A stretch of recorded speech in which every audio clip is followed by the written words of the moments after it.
Jemaat Tuhan, apa kabar hari ini? Semoga hari ini menjadi hari yang luar biasa bagi kita semua. Kembali lagi di Revival News Gereja Kristen Kalam Hidup. Jemaat Tuhan, puji Tuhan Gereja Kristen Kalam Hidup sudah dapat melaksanakan ibadah secara langsung di gereja. Namun, bagi Bapak Ibu, Saudara-saudari sekalian yang belum dapat hadir di gereja, dapat mengikuti ibadah online Gereja Kristen Kalam Hidup dengan mengklik link di bawah ini. Tidak lupa juga nih, bagi Bapak, Ibu, Saudara-saudari sekalian yang ingin memberikan persembahan, perpuluhan, dan ucapan syukur, Anda dapat mentransfer via bank yang tertera di bawah ini. Dan bagi Bapak, Ibu, Saudari sekalian yang ingin memberikan gerakan janji imannya, Anda dapat mentransfer di via bank berikut ini. Sekian Revival News Gereja Kristen Kalam Hidup. Tetap sehat dan selalu mengucap syukur di dalam Tuhan. Selamat beribadah, Tuhan Yesus memberkati. Selamat pagi, Shalom jemaat Tuhan. Shalom, pasti hari ini kabarnya luar biasa. Amin. Mari kita mulai ibadah kita pada pagi hari ini. Sebelumnya kita akan datang ke hadirat Tuhan. Kita mau bersaat teduh terlebih dahulu.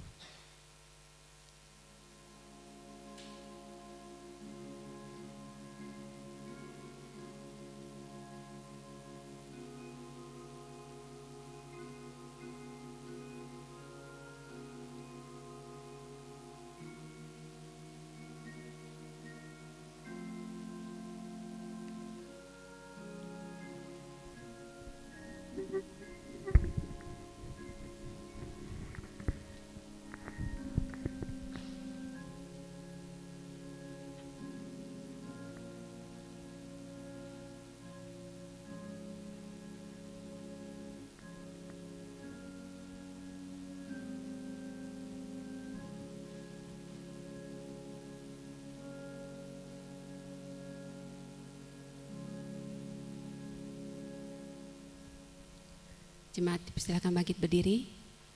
Hari ini kita masuk minggu Advent yang keempat.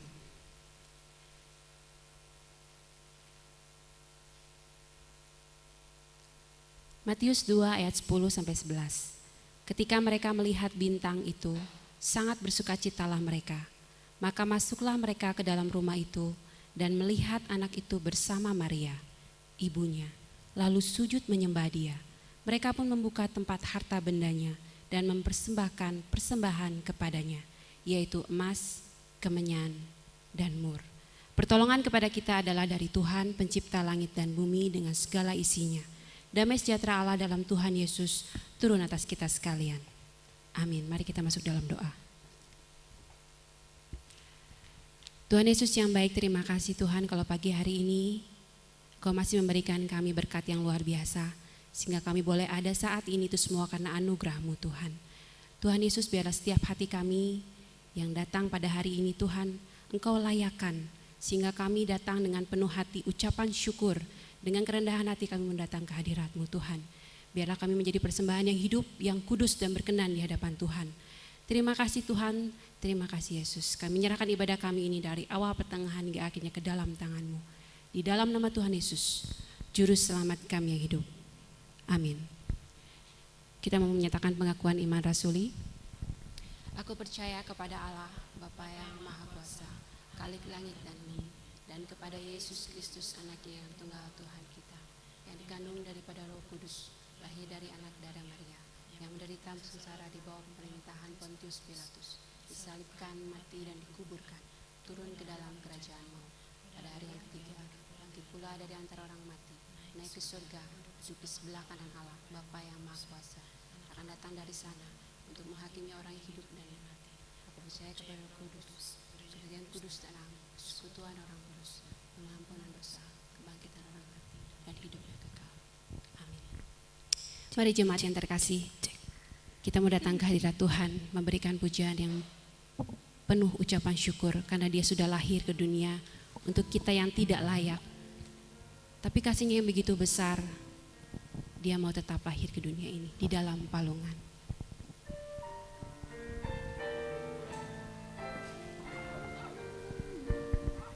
Di dalam palungan tiada yang lain. Di dalam palungan tiada yang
Walaupun Natal mungkin tiba sebentar lagi dengan segala keterbatasan yang ada, tetapi satu hal, jangan pernah mengurangi sukacita Natal dan damai sejahtera di dalam hati kita. Mari berikan pujian yang terbaik hanya untuk Tuhan. Natal yang ceria, Natal yang indah, karena Yesus telah lahir ke dunia.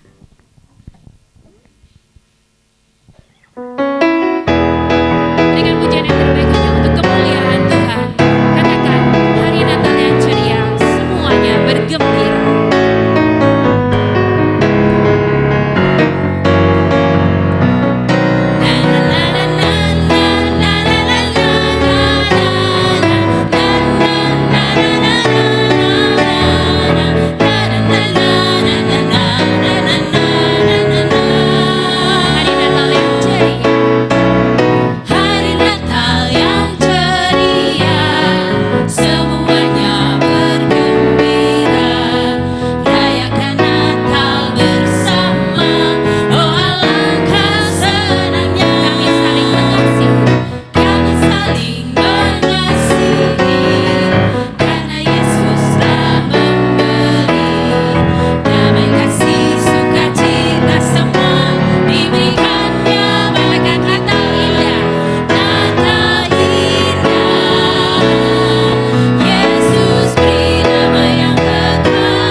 Kemuliaan Tuhan.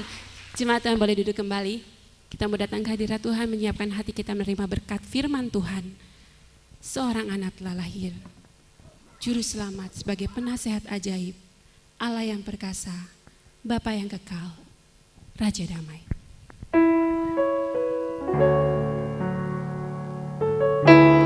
Terima kasih Tuhan, kasih-Mu begitu luar biasa. Kau mau lahir ke dunia untuk kami yang tidak layak ini. Sama-sama katakan, seorang anak telah lahir.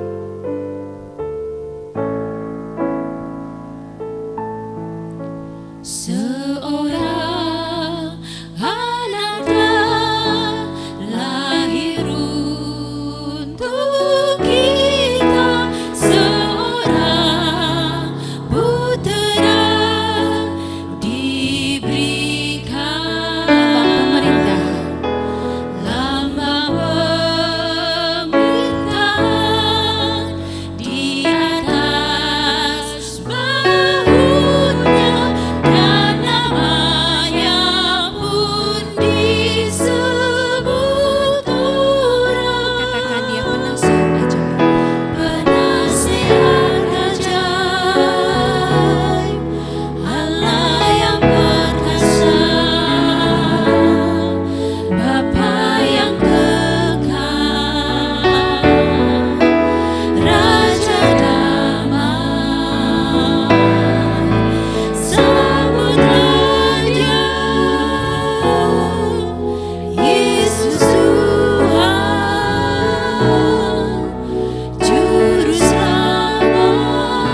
Shalom. Gitu agak semangat sedikit ya. Nah, Bapak Ibu, saya Herianto, pengajar di STT Bandung, dan terima kasih untuk Gembala Sidang dan juga pengurus sudah boleh mempercayakan ibadah ini kita bersama-sama boleh melangsungkannya. Di antara Bapak Ibu mungkin masih ingat saya, yang senior-senior khususnya. Kalau yang junior-junior kayaknya sudah lupa ya. Tahun 96 saya sebetulnya melayani di tempat ini, saudara-saudara. Ya, selama 1 tahun tadi sebelum ibadah ada yang mengenal ya, Pak Yohan mengenal saya, Ibu Cian juga mengenal saya gitu. Berarti saya masih dikenal lah ya. Gitu ya. Dulu masih imut-imut saya, sekarang amit-amit. Jadi terima kasih sekali lagi, Tuhan berkati kita bersama-sama, dan mari kita berbahagia saudara-saudara membuka bagian firman Tuhan dari satu bagian Lukas pasal yang kedua. Kita akan bersama melihat dan kita bersama akan mendengarkan sabda Tuhan dari Lukas pasal yang kedua ayat yang ke-8 sampai ayat yang ke-20. Tetapi saya mengajak kita mari membaca ayat yang ke-8 sampai 14 saja.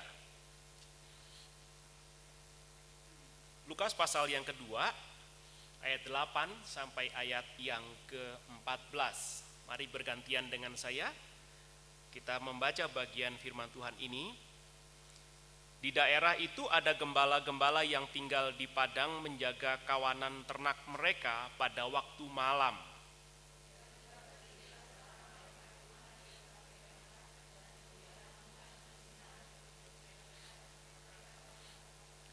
Lalu kata malaikat itu kepada mereka, "Jangan takut, sebab sesungguhnya aku memberitakan kepadamu kesukaan besar untuk seluruh bangsa.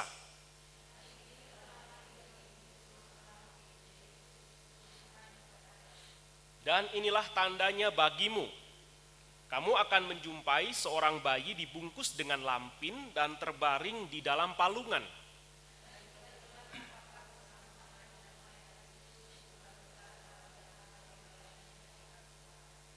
Sama-sama, kemuliaan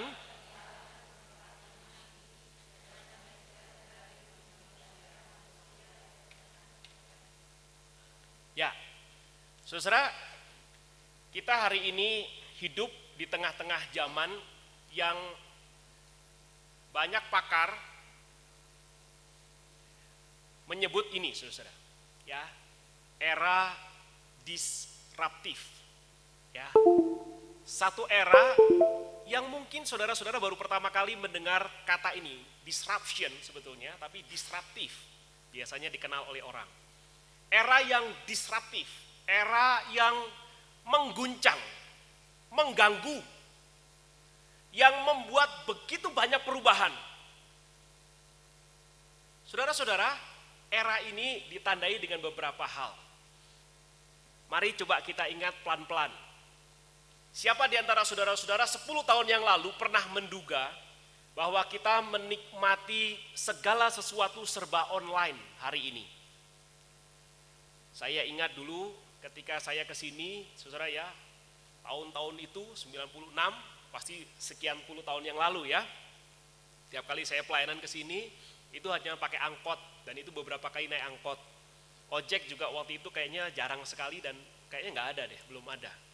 Sekarang enggak, online semua. Oke ya, transportasi online, makanan online, apalagi usaha-usaha semua online. Ibu-ibu nggak usah takut, ya. Sekarang nggak usah terlalu banyak ke mall, ya. Apa saja yang dalam mall itu ibu bisa pesan. Amin, ibu-ibu.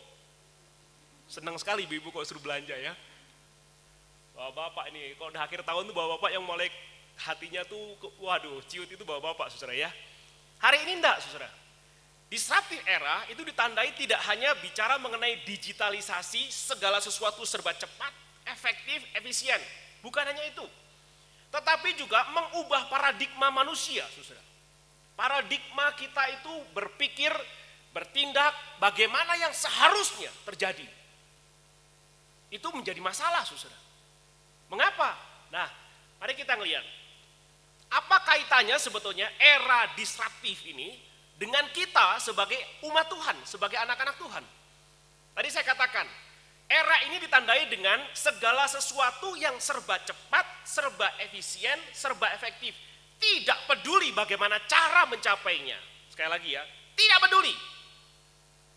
Ini hati-hati saudara. Maka hari ini kalau kita melihat saudara, di tengah-tengah era yang seperti ini, apa kaitannya dengan mempersembahkan diri kita kepada Tuhan? Apakah hari-hari yang kita lalui masih menjadi hari-hari di mana saya dan saudara mempersembahkan diri kepada Tuhan, atau hanya memberikan atau mempersembahkan milik kita kepada Tuhan? Berbeda sekali. Maka ketika Natal hari ini kita berbicara satu tema yang sangat penting sekali bagi kita, mempersembahkan diri atau persembahkanlah dirimu, saudara. Itu berbicara bukan begini. Yang penting saya sudah memberikan sesuatu kepada Tuhan, saya memberikan hartaku, milikku, apa yang mungkin ku sayangi. Tetapi hari ini kita ditegaskan, bukan itu yang Tuhan inginkan. Yang Tuhan inginkan adalah dirimu sendiri. Nah, bagaimana kita bersama-sama memberikan diri kita, atau tepatnya mempersembahkan diri kita kepada Tuhan di tengah-tengah zaman yang tidak peduli siapakah kita. Nah, saudara-saudara, ini salah satu survei, nanti ambil saja bahannya, Gallup. Perkembangan zaman itu, perubahan zaman itu tidak pernah bisa dibendung, tidak pernah bisa dihentikan. Tidak pernah kita bisa itu kemudian mengabaikan itu. Tidak bisa. Dia akan berjalan dan berubah seiring dengan waktu. Perubahan zaman namanya. Yang bahaya adalah perubahan paradigma praktik moral dari manusia. Di tengah-tengah zaman atau ketika dia menjalani zaman itu. Di Amerika, saudara-saudara, nanti kita lihat ya, di sana kalau saudara-saudara di sini dikatakan mendengar LGBT, kira-kira seperti apa? Belum pernah mendengar LGBT? Sudah dong ya? Yang lesbian, gay dan lain sebagainya itu, ya? Saudara, mungkin kita kok gitu sih? Gitu. Kebayang nggak kalau Pak Yohan tiba-tiba LGBT? Itu kan semua keluarga jadi wah, yang benar aja nih gitu, ya kan? Apalagi istrinya, kan deg-degan itu ya. Nah, saudara bayangkan itu. Di Amerika ternyata saudara, lebih dari 50% masyarakat sudah mengatakan oke saja. Bagaimana dengan hukuman mati? Sama. Ya, artinya tuh gini, kalau orang itu sudah sakit, maaf ya, sudah tua, sakit pula, gitu ya, dirawat kebanyakan biaya, bunuh saja.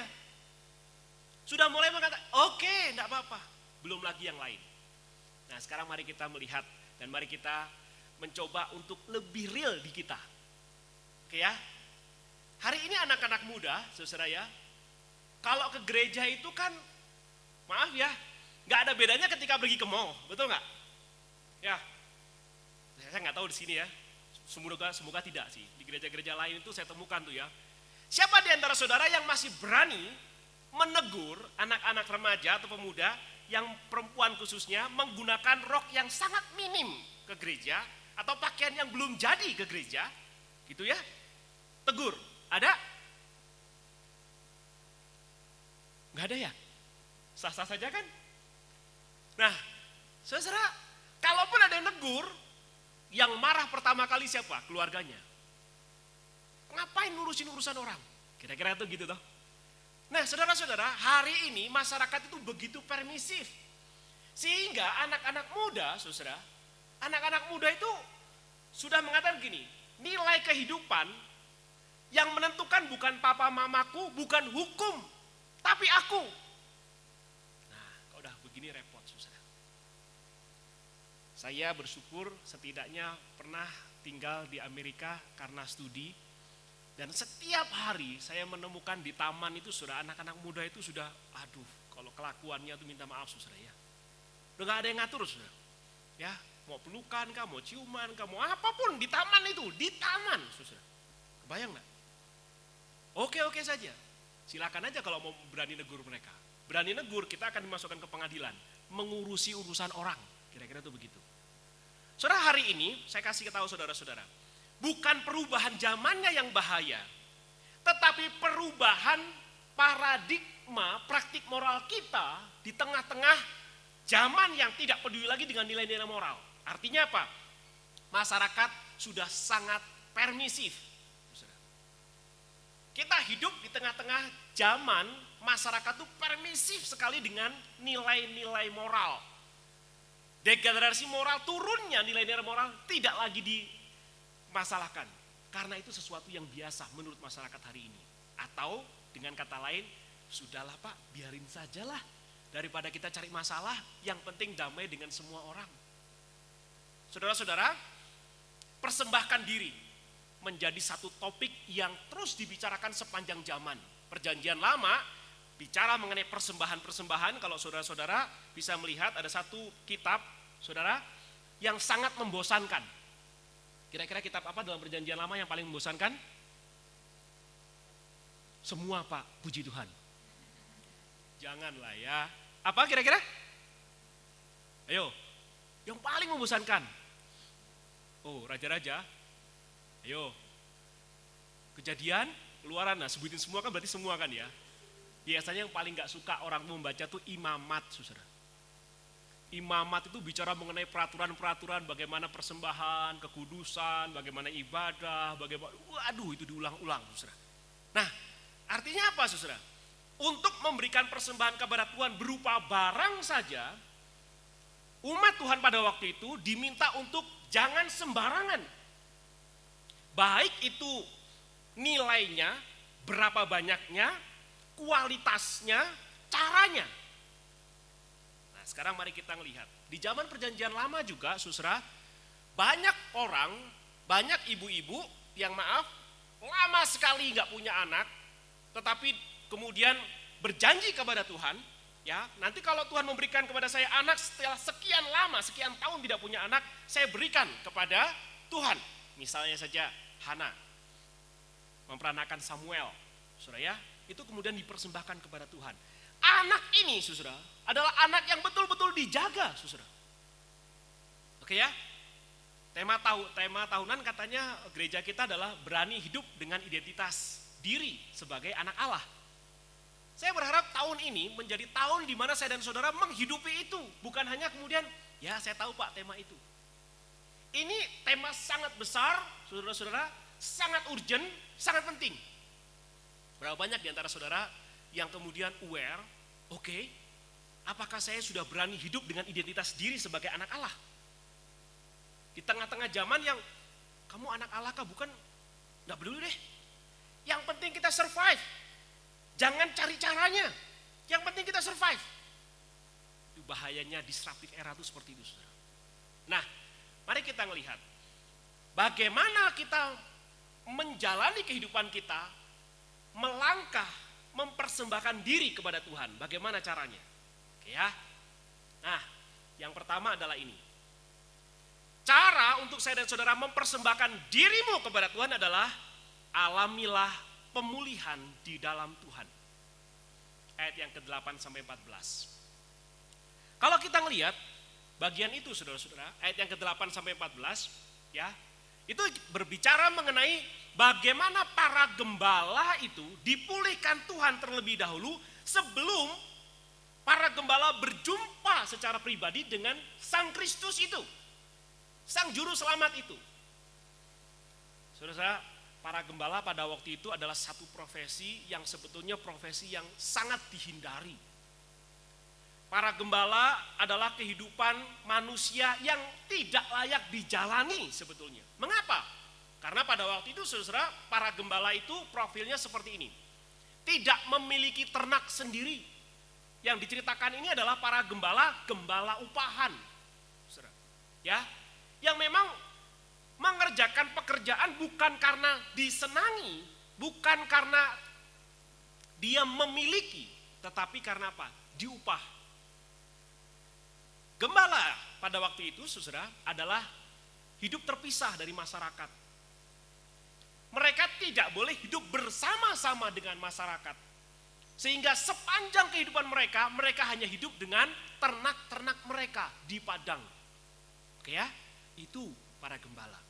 Lalu apa lagi? Jelas miskin dan marginal. Para gembala, saudara-saudara, tidak memiliki hak untuk beribadah. Tidak boleh. Para gembala pada waktu itu tidak memiliki hak secara hukum. Sekalipun para gembala melihat pembunuhan atau kriminalitas, saudara, di depan dia tidak boleh menjadi saksi di pengadilan. Bayangkan kehidupan seperti itu. Nah, para gembala yang seperti ini tiba-tiba apa, saudara? Malam itu tidak pernah diduga oleh mereka, malam itu tidak pernah mereka rencanakan dan sangka, saudara. Tiba-tiba hadir seorang malaikat Tuhan. Malaikat Tuhan yang begitu kudus pada waktu itu dihormati, hadir kepada mereka, saudara. Di padang belantara itu. Kebayang gak? Saudara-saudara, bayangkan, para gembala dipulihkan citra diri mereka oleh Allah. Itu dibuktikan dengan apa? Allah peduli. Allah tidak melihat mereka apakah punya jabatan, ya, kasta mereka, tahta mereka, harta mereka. Tidak. Berapa banyak di antara saudara-saudara kemungkinan saya minta maaf, saudara. Di tengah-tengah segala kesulitan tahun ini, 2020 ini tahun yang paling susah menurut saya, saudara. Kenapa? Terlalu banyak orang yang menginformasikan kepada saya yang dulunya begitu kaya raya, itu drop luar biasa. Susah hidupnya. Saudara ya. Zaman dulu Pak, usaha kami lancar sekali Pak. Zaman sekarang susah. Oke ya. Zaman dulu Pak, gudang-gudang kami penuh dengan barang. Hari ini kosong. Kenapa? Usaha hari ini disruptif era, enggak perlu gudang. Perlu nyali. Oke ya. Pesan apa gitu langsung antar, pesan apa gitu. Saudara, hati-hati saudara ya. Zaman dulu kalau kita itu berusaha itu namanya owning, milik pribadi. Sekarang sharing. Kebayang enggak? Gojek ya, terus kemudian apa? Becek. Itu enggak ya? Ojek apalagi ya? Saya Grab apalagi segala macam itu ya. Itu kan kendaraannya enggak dimiliki sendiri tuh. Yang daftar ke sana, yang punya kendaraan, nah masuk tuh ke situ di aplikasinya. Bayangkan tuh, saudara, tidak pernah kebayang seperti itu bukan? Di Inggris diprotes banyak orang. Kenapa? Taksi-taksi yang biasanya bagus, di zona aman, tidak ada lagi penumpang. Sekarang, saudara lebih suka pakai Gojek bukan? Pakai atau Grab, kenapa? Diskon, amin? Udah pakai diskon gitu-gitu, wah seneng banget ya kan ya. Saudara-saudara, ini orang, para gembala ini saudara, orang yang tersingkirkan, tidak diperhatikan, bahkan najis lah kira-kira itu begitu. Bertemu dengan mereka, Allah hadir kepada mereka. Berapa banyak di antara saudara-saudara yang merasa sebetulnya saya nggak layak, saya disingkirkan, saya diasingkan, saya tuh mencari-cari teman juga nggak bisa. Itu sebabnya kok di grup WA ya, saudara ya, di WA tuh profilnya tiap 1 jam, setengah jam lah ganti profile picture, kayak makan di mana lah, makan di situ lah, kemana lah pergi gitu.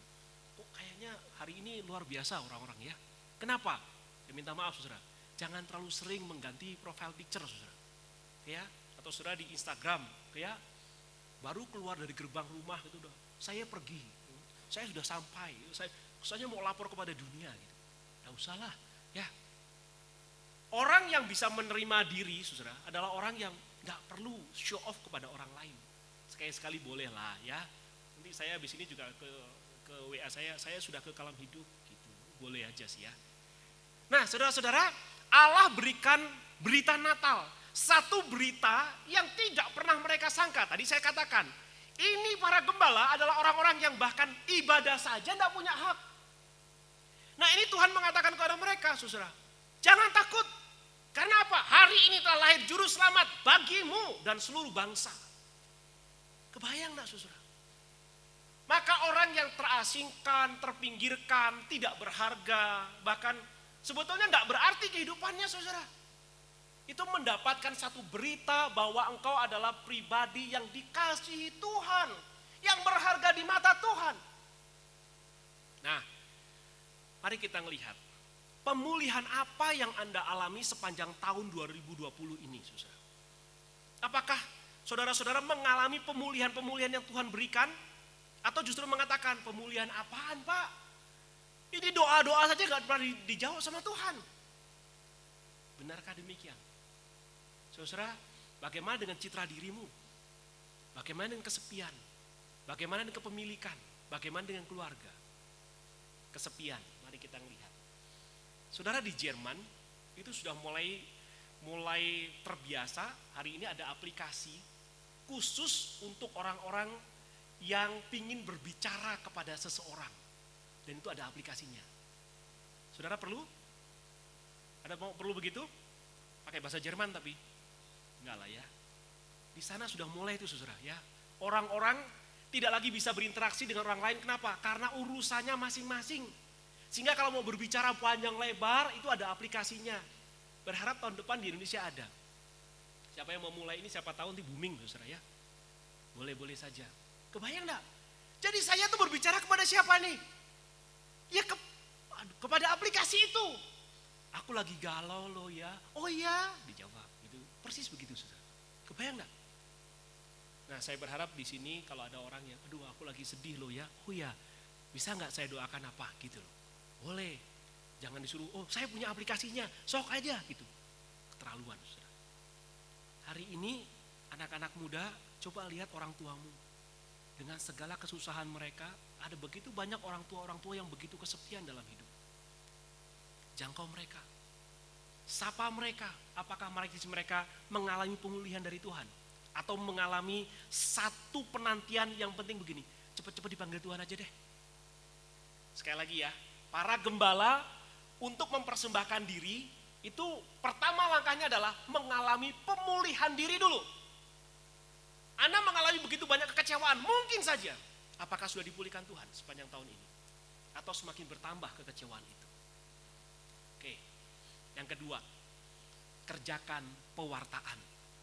Ayat 15 sampai 18. Saudara-saudara, kalau kita berbicara mengenai ini, para gembala itu sekalipun tidak beribadah kepada Tuhan karena dibatasi oleh manusia, tetapi percaya kepada berita Natal.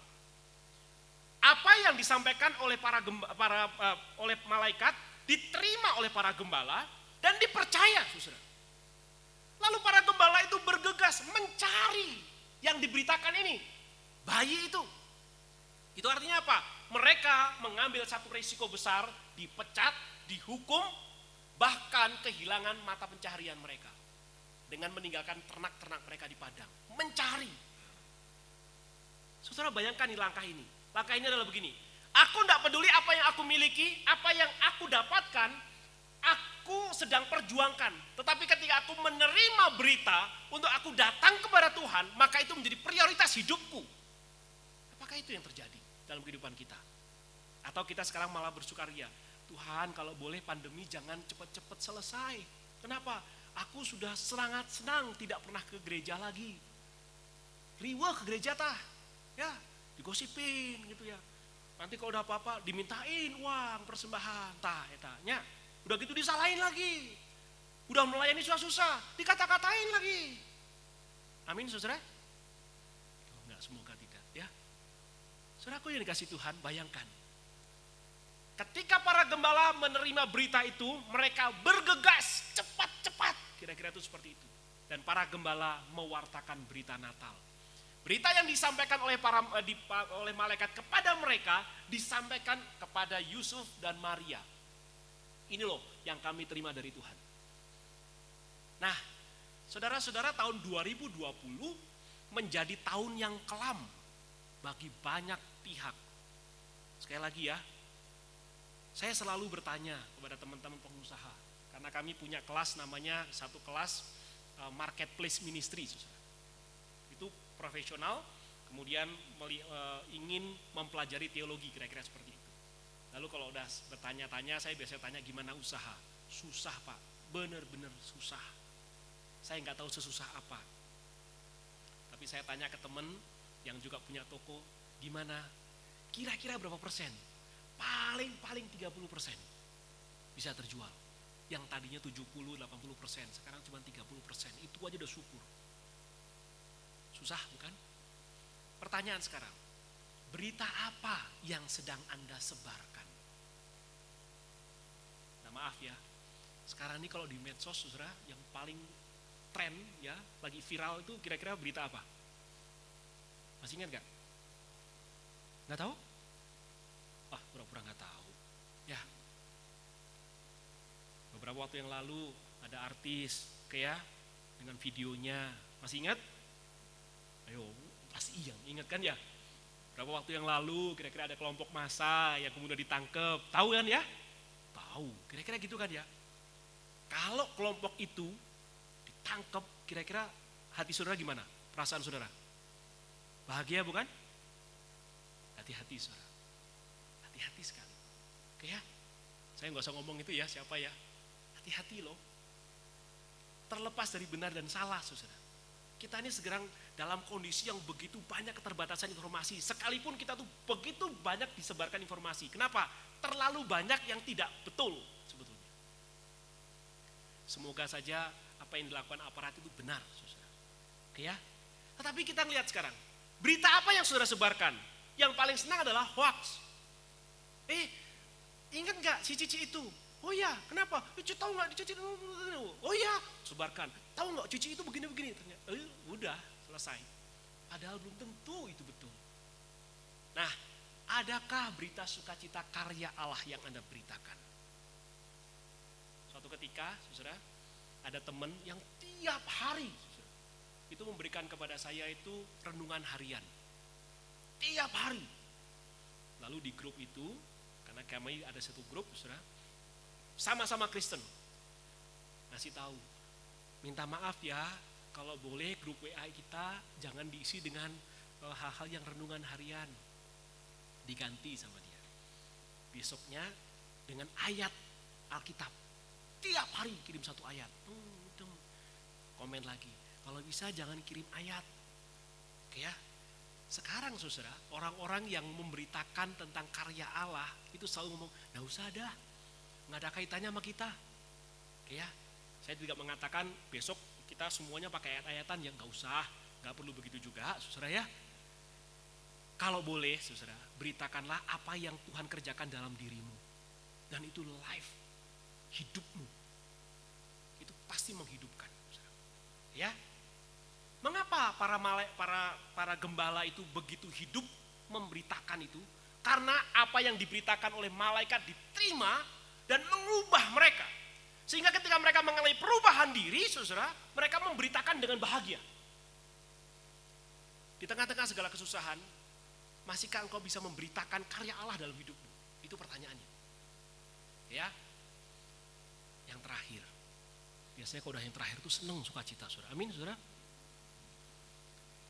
Ketiga adalah pemuliaan Allah. Ayat yang ke-20. Saudara-saudaraku, Tuhan tidak mengubah pekerjaan para gembala. Tuhan tidak mengubah materi mereka kepada mereka. Tuhan tidak mengubah upah mereka. Tapi para gembala diubahkan oleh Tuhan. Dengan apa? Cara berpikir mereka untuk mereka memuliakan Tuhan. Itu mungkin kali pertama dalam kehidupan mereka. Karena selama ini mereka tidak boleh beribadah. Bayangkan. Saudara, perubahan paradigma dalam kehidupan mereka. Yang tadinya mereka tersisih, takut bertemu dengan manusia lain. Akhirnya tidak hanya manusia yang mereka temui, juru selamat dunia mereka temui. Bayang gak? Mereka bertemu cepat-cepat. Dan mereka mengalami sukacita luar biasa. Dan pada akhirnya apa? Para gembala kembali dengan sukacita luar biasa ke tempat pekerjaan mereka. Nah, ini yang harus kita contoh. Hari ini setelah saudara-saudara dan saya mengalami Natal, merayakan Natal, mungkin saja Tuhan tidak mengubah kehidupan ekonomimu. Tidak mengubah keluargamu. Tidak mengubah apapun yang Anda miliki. Tetapi apakah Ia hadir mengubah hidupmu? Yang membawa sukacita, aku memiliki Allah, maka seluruh yang aku miliki hari ini sebetulnya adalah bonus dari Allah. Bukan tujuan utamaku. Saudara, saya kemarin diskusi dengan satu teman. Saya minta maaf, saya harus ceritakan, saudara ya. Karena saya harus ngomong, saya sampaikan kepada dia. Sorry ya, saya mesti ceritakan ini. Ini orang saudara-saudara sudah berpendidikan, sudah S3. Saudara. Oke ya, secara jenjang pendidikan gak kurang-kurang sudah. Tetapi, saudara, dia sangat kasar dan keras kepada anaknya. Oke ya, dia punya anak perempuan kecil, saudara ya, masih kecil. Oke ya, dimaki-maki, pukul, kemudian pokoknya kalau marah itu murka dah, kira-kira itu begitu. Saya bilang, saya dengar seperti ini loh, bener gak? Dia cuma ngomong gini, saya dulu diperlakukan oleh ayah saya lebih parah dari itu. Tendang luar biasa. Dan susah. Saya bilang, saya pun sama Pak. Saya bilang, saya tuh tiap hari saya ditendang sama papa saya. Ditampar sama papa saya tiap hari. Tapi ketika saya mau menikah, saya ngomong dalam diri saya dan kepada pasangan saya, calon waktu itu. Kalau kau kunikahi dan Tuhan kasih anak kepada saya, kepada kita, satu janji saya, tidak akan pernah menyakiti mereka. Dalam arti pukul mereka, kayak maki-maki mereka, enggak. Tanya kepada anak-anak saya. Saya bukan orang yang lembut hati, tapi itu janji hati saya. Anak saya tuh dari kecil saudara, jangankan kok saya tampar, saya cubit aja enggak. Kayak istri saya itu orangnya lembut, kata orang, kata keluarganya. Menurut saya enggak juga. Ya. Tapi ya lebih lembut dari yang lain lah gitu kira-kira kan ya. Enggak pernah mukul. Tapi kalau marah saudara, wah itu sudah saya bilang, andai saja kata-kata itu aku sampaikan kepadamu kira-kira seperti apa? Ucapkan kembali ya. Saya saudara sekali lagi, saya orang kasar saudara. Tapi saya ketika saya perlakukan anak saya, ya istri saya apalagi, tanya ke istri saya, tidak akan pernah ya tampar tuh pasti enggak lah, nyubit aja enggak, oke ya. Nah itu saya saudara. Lalu saya sampaikan, hai bro, saya bilang, aku tuh melakukan anakku seperti ini. Itu saja belum menjamin dia menghormatiku nanti kalau aku udah tua. Kebayang enggak kalau kamu udah tua renta, sendirian ditinggal istrimu, kamu harus tinggal dengan mereka, lalu kemudian kamu tuh kekurangan sesuatu, ya kamu melakukan kesalahan sesuatu dan dimaki oleh mereka. Kebayang gak? Saudara, pemuliaan Allah itu bukan berarti aku hanya menyembah Tuhan, bukan. Tapi bagaimana aku bisa menghargai ciptaan Tuhan di hadapanku setiap hari. Hari ini anak-anak begitu stres. Kalau ada anak-anak sekolah minggu, saya betul-betul pingin tuh anak mereka. Stres gak? Stres gak? Pasti stres. Biasanya main di sekolah, seneng banget. Jam 5 subuh, pergi, diantar. Ya kan ya? Jam 5 sore, baru pulang. Happy. Mama nggak marahin, papa juga nggak ngomelin, nggak marahin dan macam-macam. Sekarang, sepanjang hidup mereka ada di rumah. Baru mau ketawa, mamanya bilang, jangan ketawa begitu. Baru mau keluar dikit, jangan pergi. Wah sudah, jangan. Mati sudah. Sudah gitu mereka suruh muliakan Tuhan. Papa saya aja enggak, mama saya aja enggak. PR kita terlalu banyak hari ini. Kenapa? Seluruh apa yang engkau lakukan dilihat, diterawang oleh anak-anakmu. Kebayang enggak? Dah dengan seperti itu saudara, bagaimana Anda dan saya seharusnya memuliakan Tuhan dalam keseharian. Jangan hanya bicara aku berdoa untuk mereka saja, bukan hanya itu. Tapi lakukan dan buktikan transformasi diri kepada mereka. Suami istri hari ini kumaha tuh. Ya, biasanya kalau suami-suami itu kan jarang ngomong ya. Betul gak ibu-ibu? Suami-suami itu paling jarang ngomong di rumah, betul gak? Pasti itu. Di luar rumah, cerewetnya minta ampun. Kenapa? Kalah pamor di rumah itu. Kebetulan saya di rumah itu paling cakep sendiri, saudara. Istri saya wanita, anak-anak saya dua-duanya wanita. Jadi saya paling cakep, jangan iri karena itu. Nah kalau di rumah saya memang pendiam, saudara, kata anak-anak saya. Tapi ya boleh ceria-ceria sedikit lah. Terlalu banyak suami-suami hari ini tuh gak mau ngomong di rumah. Nah padahal di rumah itu sekarang tiap hari ada di rumah. Kerja juga di rumah. Jadi harus berkomunikasi dengan baik. Sekali berkomunikasi, yang terjadi apa? Kebun safari itu, ya, ganti kata-katamu, kayak dengan sesuatu yang lebih kreatif gitu loh, ya, jangan menyakiti, itu memuliakan Tuhan. Apa urgensi muji Tuhan? Saudara-saudara, berapa banyak di antara saudara yang masih bersenandung di rumah? Ibu-ibu biasanya bersenandung, betul ya, nyanyi gitu. Mama saya itu setiap hari pasti nyanyi. Saya ingat nyanyian tuh. Nyanyian dia tiap hari saudara ya, di tengah ombak dan badai tuh ya, di tengah ombak tiap hari nyanyikan. Padahal kita tuh ada di gunung waktu itu saudara ya, di ombak terus tiap hari. Waduh saya bilang, tapi dengan begitu saya ngelihat, oh dia memuji Tuhan loh. Dan ketika dia berdoa itu saudara ya, dia berdoa biasa bersuara, Itu mama saya biasanya. Tiap kali pasti nama saya disebut. Pasti kakak saya, adik saya disebut. Saya pikir gitu juga ya. Ketika dia meninggal, saudara, kita kehilangan suara itu. Nah, papa mama, apa yang ingin dirindukan dari dirimu oleh anak-anak? Cobalah kepada mereka, contohkan kepada mereka bagaimana Anda memuliakan Tuhan setiap hari. John Calvin mengatakan memuji Tuhan itu memiliki pengaruh yang luar biasa dalam hidup, yang melebihi apa yang kita pikirkan.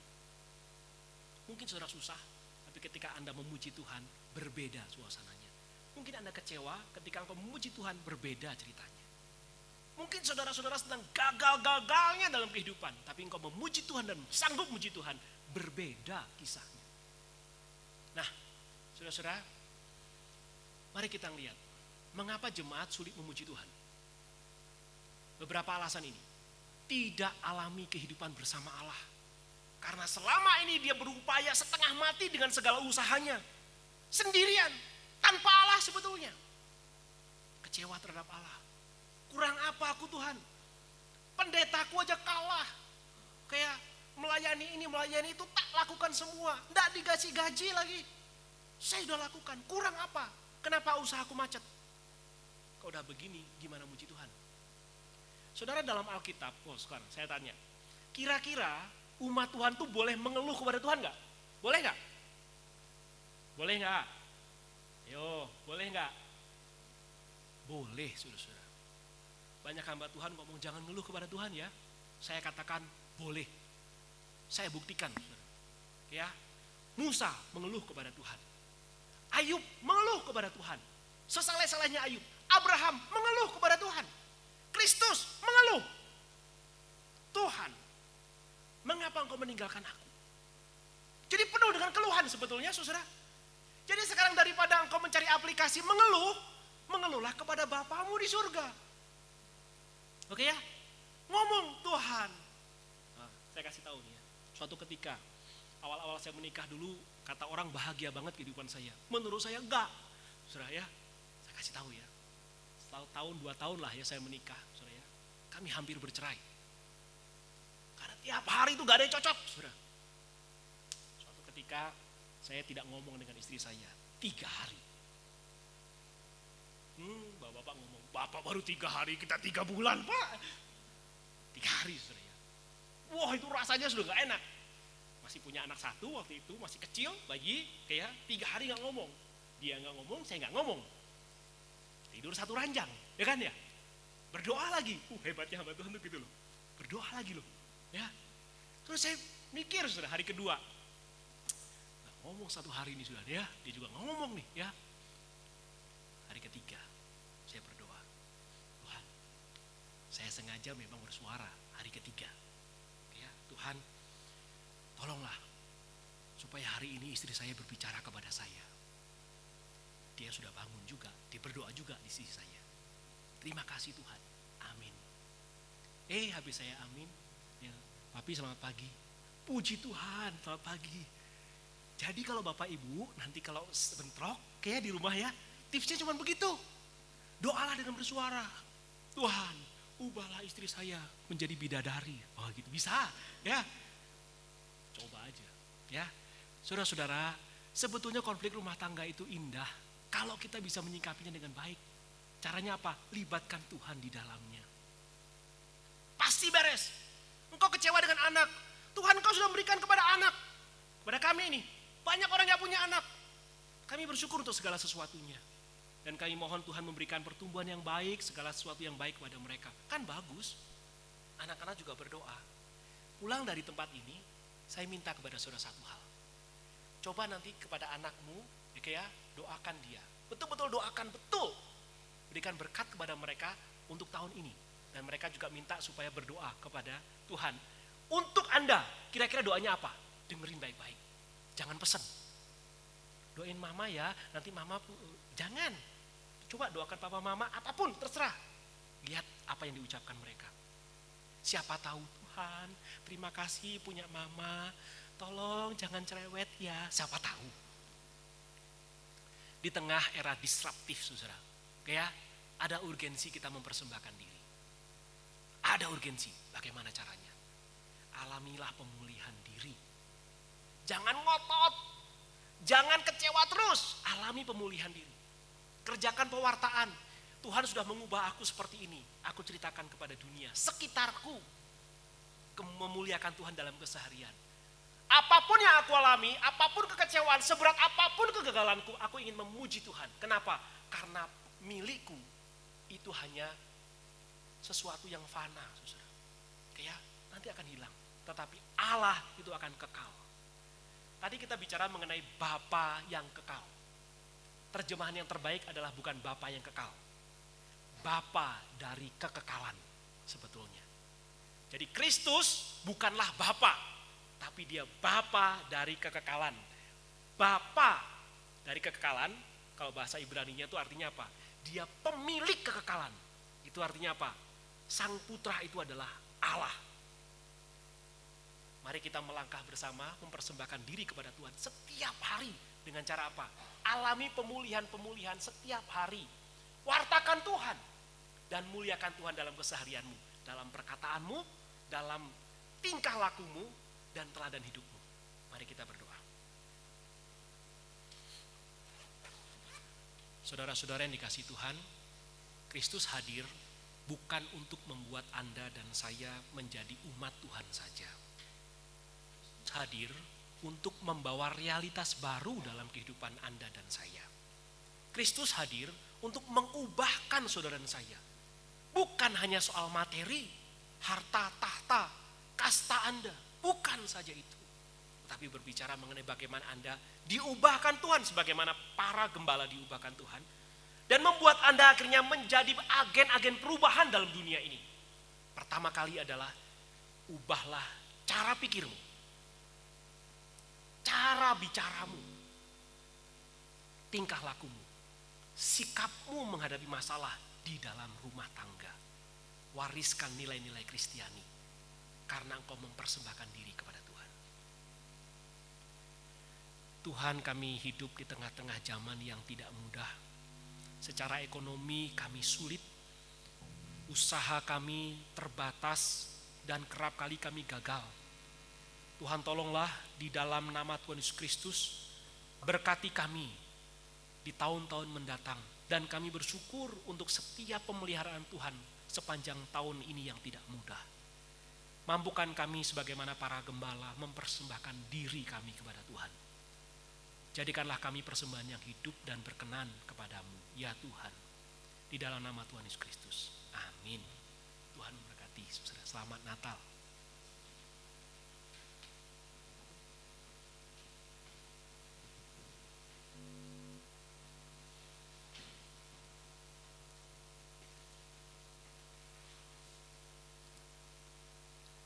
Saya mewakili majelis dan jemaat mengucapkan terima kasih untuk Pak Herianto sudah menyampaikan kebenaran firman Tuhan. Saya percaya setiap kita sudah diberkati. Amin. Sudah diberkati? 3. Apa saja yang tadi? Poin pertama apa?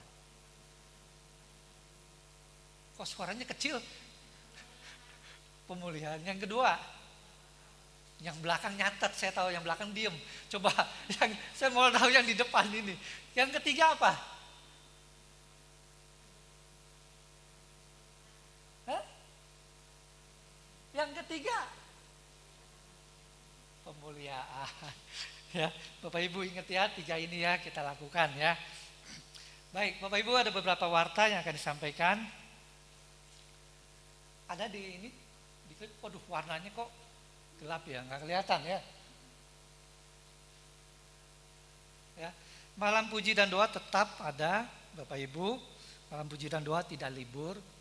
Ya, ada bertanya libur nggak sih malam puji? Saya tanya kalau mau libur mau nggak napasnya diliburin? Kan nggak mau kan?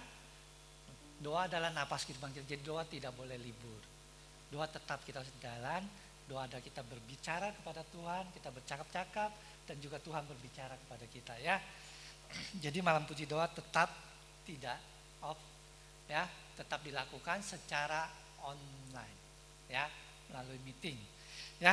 Kemudian di sini tidak hadir ya Ratna, ya, sesuai dengan surat yang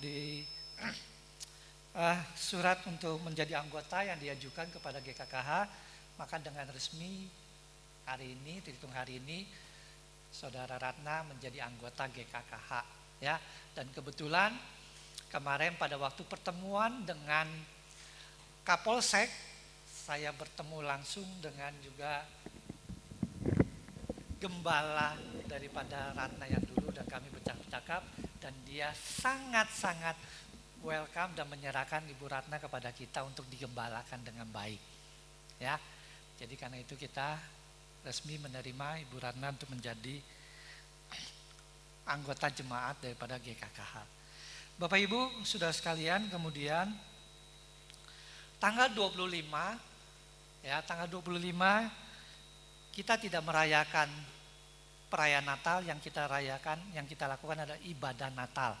Dan itu sesuai dengan kesepakatan juga dalam pertemuan dengan Kapolsek. Semua gereja kita tidak mengadakan perayaan Natal, tetapi kita mengadakan ibadah Natal. Dan juga sesuai dengan ketentuan yang berlaku, Bapak Ibu, mohon maaf ini, ya, karena ada perubahan. Kalau dulu sebelumnya kita boleh 30, bahkan diizinkan 50, tetapi berdasarkan surat menteri dan surat ketentuan yang berlaku saat ini, ibadah Natal hanya dilakukan 25%. Dan kita sudah ajukan, sudah sepakati itu bersama-sama dengan pihak aparat. Ya, jadi saya berharap Bapak Ibu yang sudah mendaftar, tolong sekarang ini boleh, kalau dipastikan hadir. Kalau memang Bapak Ibu tidak mau hadir, tolong nanti beritahu ke TU supaya diganti kepada orang yang ingin hadir, tapi karena keterbatasan tidak bisa hadir. Ya, jadi minta tolong pengertian Bapak Ibu saudara sekalian. Kita di dalam situasi yang kondisi Bandung ini masih merah, dan Kecamatan Astana Anyar ini masih masuk merah. Cuma kita bersyukur tidak masuk ada di ranking pertama. Minggu kemarin kita ada di ranking pertama. Saat ini ada di ranking ketiga. Merahnya dari sekian kecamatan yang merah. Ya, artinya ada penuh, tapi kita tetap waspada dan kita tetap mengikuti aturan. Karena itu mohon pengertian Bapak Ibu, dan juga diharapkan untuk tanggal 25 ini ibadah Natal Bapak Ibu hadir setengah jam sebelum ibadah dimulai. Itu permohonan dari pihak aparat supaya tidak terjadi penumpukan. Ya, supaya tidak ada terjadi penumpukan. Jangan datang semua di jam-jam udah mepet. Ya, tetapi Bapak Ibu bisa datang lebih awal supaya pengaturannya juga lebih tertib. Jadi mohon pengertian daripada Bapak Ibu saudara sekalian, ya. Dan kami juga sudah diminta untuk melaporkan ke Polda. Karena kemarin Zoom meeting seluruh hamba Tuhan dengan Kapolres dan Kapolda. Ya, dan mereka meminta data kapan, berapa, semua, dan mereka akan mengutus anggotanya untuk menjaga keamanan supaya kita bisa beribadah dengan tenang, damai. Kita bersyukur. Ya, kita bersyukur aparat komitmen untuk menjaga hal itu. Ya. Bapak Ibu juga doakan nanti sore ada pemberkatan nikah dari saudara kita Paulus dan Stefani, ya, di tengah keterbatasan ini, situasi ini, dan pemberkatan tidak dilakukan di gereja tetapi langsung di tempat pesta untuk menghemat waktu. Dan juga kalau di gereja kita agak repot karena kita mesti lapor lagi untuk keadaan situasi yang kondisi seperti ini, ya. Dan mereka semua ibadah dilaporkan, bahkan Zoom tanggal 27 kita melakukan Zoom, itu juga kita melaporkan. Semua kegiatan sekalipun Zoom kita tetap mesti melaporkannya kepada aparat. Gugus Covid, dan itu sudah saya laporkan. Jadi tanggal 27 kita tidak ada ibadah secara online di sini, dan ibadah kita melalui Zoom, bukan melalui YouTube. Zoom, dan tidak ada untuk disiarkan seperti kayak ini ada streaming, tidak. Saya berharap setiap Bapak Ibu bisa hadir. Nanti tanggal 27 linknya akan diberikan. Kita melalui Zoom. Supaya Zoom bisa tanya jawab, bisa tatap muka, bisa melihat jelas. Kalau lewat streaming, hamba Tuhan tidak melihat Bapak Ibu melihat hamba Tuhannya karena ada di TV, di layar. Ya, jadi kita bisa tatap muka walaupun melalui Zoom. Saya pikir itu saja berita yang bisa disampaikan pada Bapak Ibu saudara sekalian, dan biar kiranya kita boleh bersama-sama bergandengan tangan untuk menjaga kesehatan, ya, menjaga melalui protokol kesehatan yang berlaku. Kita harus melakukannya dengan tertib supaya tidak terkena dan kita tidak menimbulkan klaster baru khususnya di tengah-tengah kehidupan kita dan di gereja kita ini. Saya mengundang setiap kita untuk bangkit berdiri. Kita akan mengakhiri ibadah pagi hari ini.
Kami mengaminkan bahwa tidak ada Tuhan seperti Engkau. Engkau Allah yang peduli, Allah yang begitu mengasihi kami Tuhan. Di tengah situasi kondisi yang tidak nyaman ini Tuhan, Engkau tetap memberikan kepada kami untuk boleh beribadah kepadamu dengan nyaman, dengan damai. Tuhan, ajar kami Tuhan untuk menghormati setiap kesempatan yang Kau berikan Tuhan. Dan ajar kami Tuhan untuk menggunakan waktu yang Kau sediakan itu kami sungguh-sungguh datang beribadah kepada Engkau, menikmati kehadiran-Mu Tuhan, menikmati kuasa-Mu, menikmati anugerah yang Tuhan berikan kepada setiap kami Tuhan. Sehingga sungguh Tuhan, ibadah yang kami lakukan khususnya pagi hari ini, kami yakin ini adalah ibadah yang menyenangkan hati Tuhan. Karena kami datang dengan kerinduan yang besar, dan setiap kami sebentar akan pulang Tuhan. Kami pulang tidak sama dengan ketika kami datang, tetapi kami pulang membawa kekuatan yang baru, membawa perubahan paradigma dalam kehidupan kami, mengalami berkat daripada Tuhan. Dan kami mau pulang Tuhan, mau menjadi saksi-Mu Tuhan, dimanapun Engkau tempatkan kami berada. Terima kasih Tuhan buat kasih anugerah-Mu, buat kemurahan-Mu. Dan saat ini juga kami menyatukan hati kami berdoa Tuhan, buat sebentar sore pemberkatan nikah yang akan dilakukan untuk saudara kami Paulus dan Stefani. Tuhan, mari Engkau yang akan memimpin, Engkau yang akan memberkati jalannya pemberkatan itu Tuhan. Sehingga semuanya boleh berjalan dengan baik dan semuanya boleh mendatangkan kemuliaan bagi nama Tuhan. Dan kami juga menyatukan hati berdoa buat jemaat-Mu yang mengalami pergumulan, baik itu di dalam hal pergumulan kesehatan, pergumulan ekonomi, pergumulan di tengah keluarga, apapun pergumulannya Tuhan. Mari kami memohon belas kasihan Tuhan, kami memohon kemurahan Tuhan. Biar Engkau tolong mereka satu persatu Tuhan. Karena kami yakin kuasa-Mu tetap sama, dulu sekarang dan sampai selama-lamanya. Dan kuasa-Mu tidak dapat dibatasi oleh apapun juga Tuhan. Sebab itu Tuhan, lawat saudara-saudara kami yang mengalami kelemahan tubuh, mereka boleh mengalami kekuatan yang baru. yang mengalami pergumulan di dalam hal ekonomi, mereka boleh mendapatkan jalan keluar. Mereka mengalami pergumulan di tengah keluarga, mereka boleh mengalami pertolongan Tuhan sehingga ada pemulihan terjadi di tengah keluarga mereka. Sehingga sungguh Tuhan, jemaat-Mu boleh menyadari dan mereka boleh semakin meyakini bahwa Allah yang mereka sembah adalah Allah yang hidup, Allah yang berkuasa, Allah yang peduli terhadap kehidupan mereka. Terima kasih Tuhan Yesus buat waktu dan kesempatan yang Kau berikan untuk kami beribadah, dan terima kasih buat pimpinan penyertaan-Mu.